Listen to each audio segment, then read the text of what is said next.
8 glasses of water, dapat naiinom mo daily. Maraming tubig para malinisan yung katawan. Kailangan ng tubig palagi ng katawan. Lahat po yan itama natin dahil meron pong mas tamang practice sa pag-inom ng tubig. Ang katawan po natin, marunong yan umintindi. Kapag sobra yung iniinom ng tubig, ilalabas din yan. At pag kulang, humihingi yan. Gusto ko pong maintindihan ng lahat, no? Na ang tubig po ay depende sa paggamit ng katawan natin. Okay? Unang-una sa lahat, Doknan pala, hindi pa tayo nagpapakilala sa mga hindi nakakilala. Doknan, isang holistic medicine doctor. Ano po yung gusto kong sabihin? Ang pag-inom po ng tubig, walang eksaktong amount. Best example po na maibibigay ko sa inyo ay parang sasakyan. Di ba ang sasakyan, kapag mahaba, malayo ang mga pupuntahan, lagi mong ginagamit, di ba ang daming consumption ng gas? The same po sa katawan natin. Kapag tayo hindi naman magalaw, hindi naman tayo ma-exercise, hindi naman tayo kilos ng kilos, less din po ang consumption ng katawan natin. Kasi pag hindi kailangan ng katawan, ilalabas din ito. Ibig sabihin, 8 glasses of water, hinahabol mo yan. Paano kung nag-exercise ka? Kailangan mo more than double kasi ipinawis mo lahat. O di ba?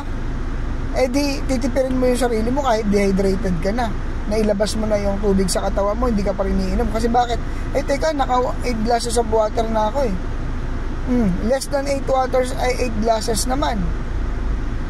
Paano kung doon ka sa 8 glasses, nakaupo ka lang naman, hindi ka pinagpapawisan, nasa aircon ka pa.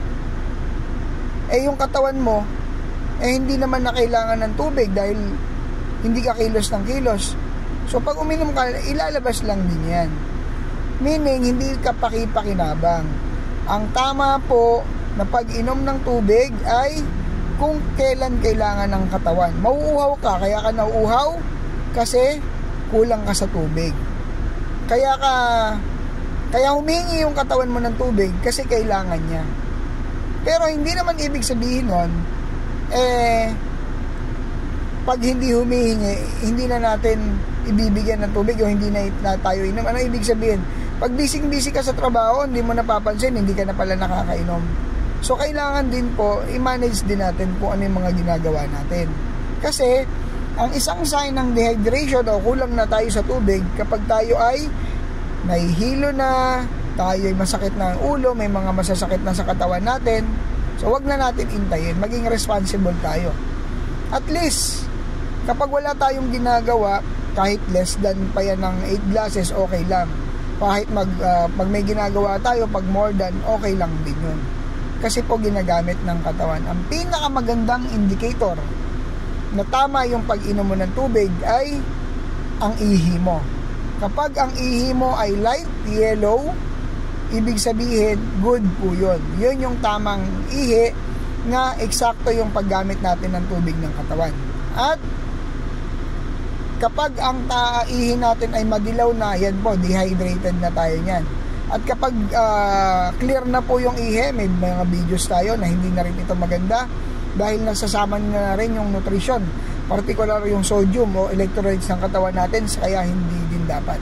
So dapat ang ihi natin ay light yellow lang. Isang indicator na dito natin pwedeng basihan ang pag-inom natin ng tubig ay tama. At para lalong kapakinabangan ang tubig natin na iniinom, dapat may asin. Marami po tayong videos kung paano dapat nilalagyan ng asin yung ating iniinom na tubig. Ganyan po yung importante nang may alam tayo kasi ligtas tayo.